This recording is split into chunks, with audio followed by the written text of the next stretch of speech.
धरोहर के अभी तक के एपिसोड्स में हम आपको दिल्ली में मौजूद कई ऐतिहासिक जगहों पर लेकर गए हैं और आज का एपिसोड भी ऐसा ही है। आज हम आपको लेकर आए हैं करोल बाग में मौजूद झंडे वाला देवी मंदिर में। तो चलिए हिस्टोरियन साहिब सलीम से जानते हैं 200 साल पुराने मंदिर के बारे में।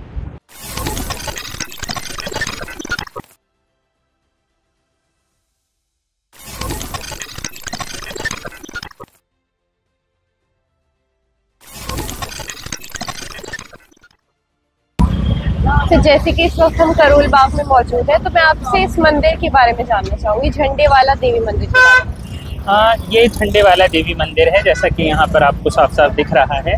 और दिल्ली में जिन मंदिरों का खास महत्व है, जहाँ पर लोग बहुत जाते हैं, उसमें ये बहुत ही इम्पोर्टेंट मंदिर माना जाता है। तो अगर आप झंडे वाला देवी मंदिर की बात करें तो इसे झंडे वाला देवी मंदिर इसलिए कहा जाता है क्योंकि लगभग सन 1800 कुछ के आसपास की बात है, 19वीं सदी की शुरुआत में या बीच में कहीं पर यहाँ पे बद्री प्रसाद नाम के एक वो होते थे, व्यापारी होते थे, बिजनेसमैन होते थे जो कपड़े का बिजनेस करते थे। चांदनी चौक में उनका बिजनेस था। तो वो यहाँ पर तब जंगल हुआ करता था, तो वो इस जंगल में ध्यान लगाने आते थे। धार्मिक प्रवृत्ति के आदमी थे। तो जब वो यहाँ पर आते थे तो उन्होंने एक बार यहाँ पर उन्हें ऐसा लगा कि उन्हें देवी माँ बुला रही हैं। एक तरफ एक जगह जहाँ पर एक झरना था, चश्मा था, वो वहाँ जब पहुँचे तो उन्होंने वहाँ पर जाकर खुदाई की। खुदाई में उन्हें एक मूर्ति मिली।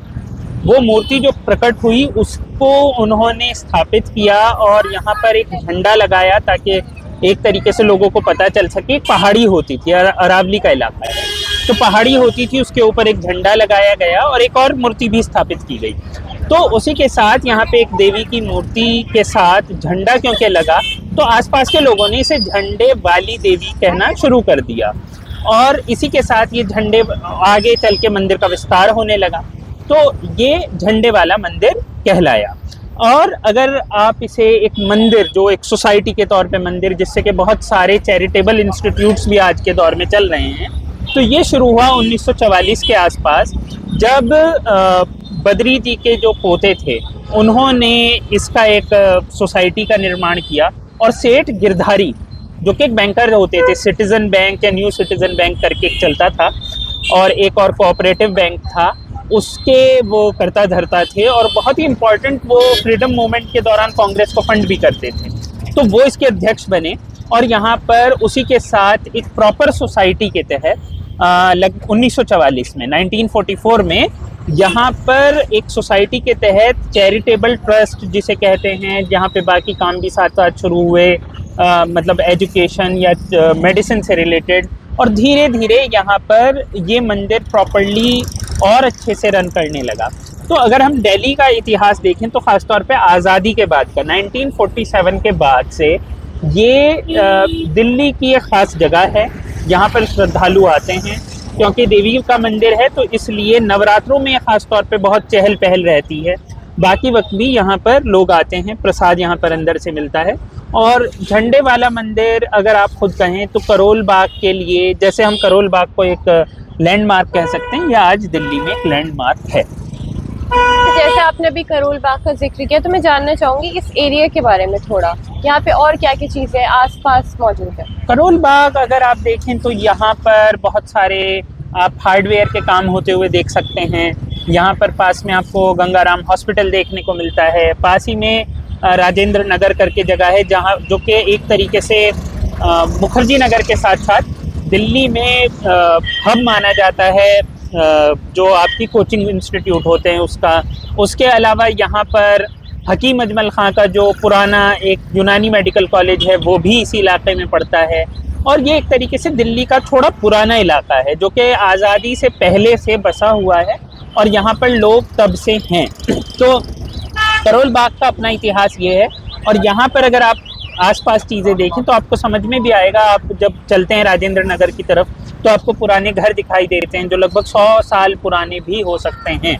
तो ऐसी चीज़ें यहाँ पर मौजूद हैं। और आगे चलकर जिस रोड पर हम खड़े हैं, ये रोड आपको जोड़ देता है मुखर्जी नगर या नॉर्थ कैंपस की तरफ, विश्वविद्यालय की तरफ। मैं आपसे जानना चाहूंगी, जैसे अभी हमने मंदिर देखा, साफ सफाई बहुत ज्यादा है, हर चीज का इंतजाम पूरा है, तो ये किसके अंडर आते हैं? जैसे अगर जैसा कि मैंने अभी बताया कि झंडे वाला मंदिर एक सोसाइटी के तहत रन किया जाता है, जिस सोसाइटी में अलग अलग लोग जो कि काफ़ी प्रतिष्ठित लोग हैं दिल्ली के, वो चुने जाते हैं। तो अभी शायद नवीन जी चल रहे हैं, अगर मुझे ठीक याद है तो जैसा मैंने बताया कि गिरधारी जी शुरू में थे, उसके साथ ही यहाँ के बहुत सारे गणमान्य लोग जो दिल्ली के उस वक्त बिजनेसमैन वगैरह थे, वो भी इस सोसाइटी में शुरू से जुड़े रहे हैं। तो वो लोग मिलते हैं और वो अपने पास से भी और बाकी श्रद्धालुओं के भी एक तरीके से फंडिंग होती है और ये सोसाइटी रन की जाती है, जिससे गरीबों का इलाज भी होता है, खाने का इंतज़ाम भी होता है। सिर्फ साफ़ सफाई काफ़ी नहीं है, और भी चीज़ें हैं। एजुकेशन में भी कुछ पैसा लगाया जाता है, वो भी चीज़ें यहाँ से होती हैं। आसपास कुछ स्लम एरिया है, वहाँ पर भी बहुत से जिसे कहते हैं आपको सोशल वर्क होते हैं।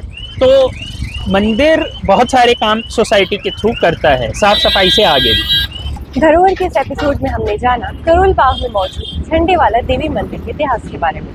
ऐसे और भी वीडियोस के लिए आप देखते रहिए हर संडे धरोहर। कैमरामैन साजिद के साथ अमीना माजिद।